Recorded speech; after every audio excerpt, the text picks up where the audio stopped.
Queridos hermanos y hermanas, en esta fiesta de Jesucristo, Rey del Universo, hemos escuchado la grandiosa parábola conocida como parábola del juicio final.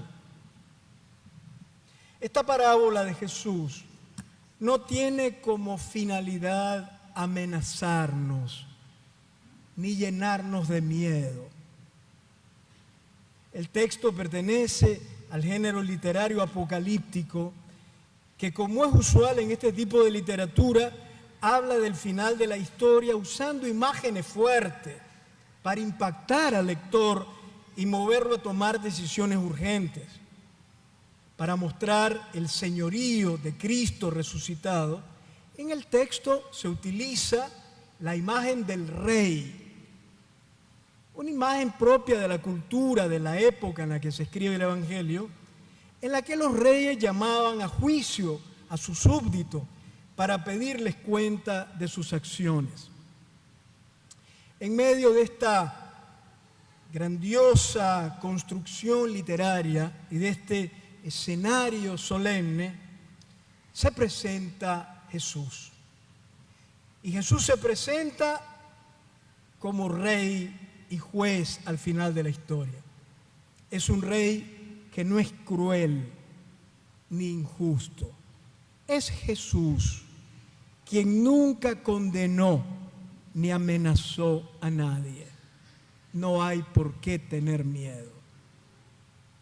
Aparece en su trono, dice el Evangelio. Sabemos que Jesús nunca tuvo un trono como los reyes de este mundo. El único trono de Jesús fue la cruz, desde donde nos ha amado hasta el extremo y desde donde nos sigue todavía hoy juzgando con amor y ofreciéndonos su perdón. No hay por qué tener miedo. El rey de la parábola, no lo olvidemos, es Jesús, el compasivo y misericordioso que pasó haciendo el bien, el maestro que lavó los pies a sus discípulos, el Salvador que no vino a ser servido, sino a servir y a dar la vida por todos. No hay por qué tener miedo. Así como los pastores de la época, al final de la jornada, separaban las ovejas de los cabritos al llegar la noche. Según esta práctica, el texto también presenta a Jesús realizando esta separación para iluminar la noche final de la vida y de la historia cuando Él volverá lleno de gloria. Todos lo sabemos, en la historia, en el día a día, conviven el trigo y la cizaña, el mal y el bien, el amor y el odio, la compasión y el egoísmo. Pero en la noche final de la historia, todo será claro. Y esto es lo que significa la separación de las ovejas y los cabritos. Jesús ilumina la noche final de la historia. Esto quiere mostrar la parábola. Jesús quiere revelarnos la verdad última de la vida. Lo único que queda después que ya no queda nada. Lo único que queda es el amor. Hace poco leí en un autor que decía, el amor dura más que la vida. La vida se acaba, pero el amor continúa. El amor es eterno, porque el amor es Dios. Jesús quiere que comprendamos esto. Y más allá de todo, lo único que queda es el amor. Jesús quiere iluminar la noche final de la historia, invitándonos a vivir abiertos al amor, para que heredemos el amor para siempre, para que Él pueda tomarnos consigo y nos diga, benditos de mi Padre, vengan al reino preparado para ustedes desde la creación del mundo. Este es el objetivo de la parábola, llenarnos de esperanza y darnos luz para que vivamos cada día mejor. Dice la parábola que delante del rey se congregará toda la humanidad y el rey dirá: vengan benditos de mi Padre, tomen en posesión el reino preparado para ustedes desde la creación del mundo, porque tuve hambre y me diste de comer, tuve sed y me diste de beber, era forastero y me acogiste, estaba desnudo y me vestisteis, enfermo y me visitasteis, en la cárcel y vinisteis a verme. Y los justos le preguntarán: ¿cuándo hicimos todo eso? Y él responderá: en verdad les digo que cuanto hicieron a uno de mis hermanos más pequeños, más insignificantes, a mí me lo hicieron. Los amigos de este rey son los últimos del mundo. La parábola enseña que el rey acogerá y tomará con él para introducirlos en su reino a quienes hayan sido misericordiosos y compasivos, como él lo fue. No basta confesar la soberanía de Cristo. No es suficiente gritar viva Cristo Rey. Demostramos que Cristo es nuestro Rey si abrimos espacio a la caridad de Dios en nuestro corazón. Si somos compasivos y cercanos con nuestros hermanos y si tratamos con ternura y bondad a los demás. Cristo es nuestro Rey si nos acercamos a los pobres y a los más necesitados para aliviar sus sufrimientos, tenderles la mano y realizar con ellos actos concretos de caridad y solidaridad, como dar de comer, beber, vestir, visitar al enfermo o al que esté en la cárcel.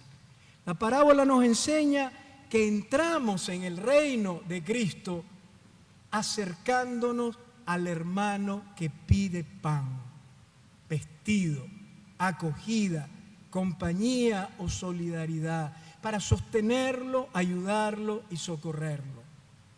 Al final de la vida, Jesús no nos va a interrogar sobre la doctrina que profesamos, ni sobre las devociones o ritos religiosos que practicamos. Nos va a preguntar sobre el amor. La única riqueza que conservamos al final de la vida es el bien que hayamos hecho a nuestros semejantes, el tiempo que hayamos regalado a los otros, el pan que hayamos compartido con quien no tenía, el dinero que hayamos donado a quienes pasaban necesidad, la ayuda que hayamos ofrecido a quienes sufren, a los pobres y olvidados. Esta es la única riqueza que atravesará la muerte y será eterna. Las obras de amor sobre las que Cristo nos va a juzgar alcanzan hoy también dimensiones sociales y políticas. Ciertamente que serán siempre y son siempre necesarios los actos de caridad hacia las personas concretas que pasan necesidad. Pero como nos ha recordado el Papa Francisco en la Fratelli Tutti, y cito al Papa una frase extraordinaria, dice: un acto de caridad igualmente indispensable es el esfuerzo dirigido a organizar y estructurar la sociedad de modo que el prójimo no tenga que padecer la miseria. O sea que no se trata solo de dar limosna y de ayudar con algo. Leo de nuevo la frase del Papa. Un acto de caridad igualmente indispensable es el esfuerzo dirigido a organizar y estructurar la sociedad de modo que el prójimo no tenga que padecer la miseria. Vamos a poner dos ejemplos. Compartir nuestra comida con quien tiene hambre será siempre un gesto hermoso y necesario. La belleza de llevar un trozo de pan al pobre que está hambriento, que no tiene que comer, reflejará siempre la belleza del amor y de la ternura de Dios y la grandeza del corazón que comparte ese pan con el hambriento. Sin embargo, no basta. También a nivel social urge que los gobiernos, las empresas, los sistemas financieros generen fuentes de trabajo digno y aseguren lo indispensable para que no falte nunca el pan, el sustento a ninguna persona ni a ninguna familia. Por eso es inaceptable que los tiranos de hoy recorten los beneficios de la seguridad social, arrebatando el pan literalmente a los más pobres, a los ancianos, a los enfermos. Por eso también es injusto el robo descarado de los dictadores que recortan las liquidaciones a las que los empleados públicos tienen derecho por sus años de trabajo, solo para obligarlos a seguir trabajando dentro de un Estado corrupto. Estos son otros modos modernos de arrebatar el pan y la dignidad a las personas. Pongamos otro ejemplo. Estuve en la cárcel y me visitaste. Hay que visitar a los encarcelados, como hacen hoy tantos grupos de la pastoral penitenciaria en las diferentes diócesis. Pero sobre todo, hay que dejar de ver las cárceles como instrumentos de venganza social y concebirlas como espacios de transformación humana y reinserción social. Cuando el Evangelio habla de encarcelados, ¿cómo no pensar en los presos políticos? En los presos políticos de Cuba, de Venezuela, de Nicaragua, hermanos y hermanas nuestras que injustamente están tras las rejas. Especial mención merecen hoy los presos y presas políticas existentes en estos países dominados por dictaduras criminales, porque son los amigos del Rey. Estos son los amigos por los que Jesús da la cara. Privar de la libertad a una persona por expresar sus ideas y manifestar sus opciones políticas es ofender gravemente la santidad y la bondad de Dios que nos ha creado libres. Es un pecado horrendo. Un día Jesús les dirá a los tiranos de hoy, no solo que estuvo preso y no lo visitaron, sino que les dirá también, no dejan ni siquiera visitar a los presos políticos, y les añadirá, yo era inocente y me llevaste a la cárcel injustamente, sin haber cometido ningún delito. Me acusaste con mentiras, me inventaste casos falsos, me encarcelaste solo por defender la libertad, la justicia y los derechos humanos, me maltrataste y te negaste a liberarme, aún sabiendo que era inocente. En la cárcel, en cada preso político, está Jesús. Por eso Él va a añadirles, todo lo que hiciste con mis hermanos más pequeños, los presos políticos, conmigo lo hiciste. Estos tiranos han elegido alejarse del amor y quedarán lejos de Dios para siempre.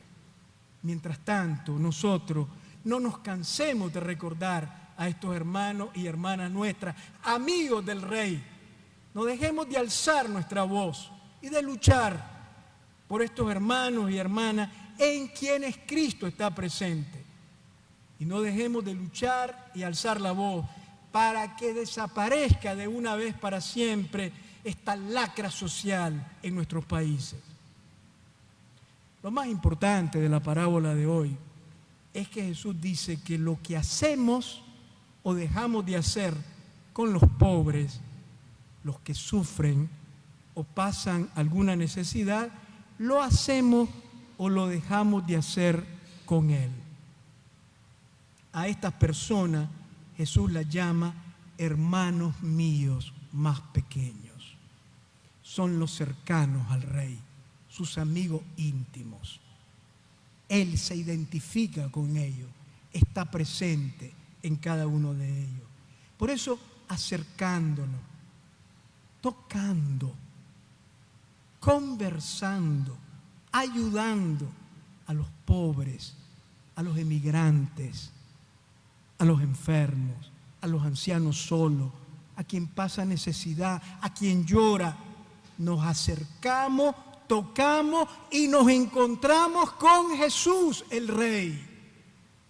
Por eso es bueno preguntarnos hoy, ¿cómo es mi relación con los pobres? ¿Estoy haciendo algo por alguien que está sufriendo? ¿A qué personas podría prestar ayuda en este momento? No olvidemos que la compasión, la solidaridad, la ayuda eficaz y la lucha por lo último de la sociedad no es solo filantropía, no es solo compromiso social, es experiencia de Dios, porque en ellos, los pobres, está el Rey, Jesús. La fiesta de Cristo Rey nos presenta a un Dios fascinante que no mete miedo, porque se presenta enamorado y necesitado, pordiosero de pan y de casa, necesitado de techo, trabajo, consuelo y amor. Un Dios tan bueno que no pide nada para sí mismo, sino para los más pobres, en quien Él se hace presente. Cristo reina allí donde hay hombres y mujeres capaces de amar y preocuparse de los demás. Que reine el Señor en nuestros corazones, en nuestra familia, en nuestras sociedades. No olvidemos las palabras inolvidables, valga la redundancia, de San Juan de la Cruz. A la tarde te examinarán en el amor. Aprende a amar como Dios quiere ser amado y deja tu condición. Amén.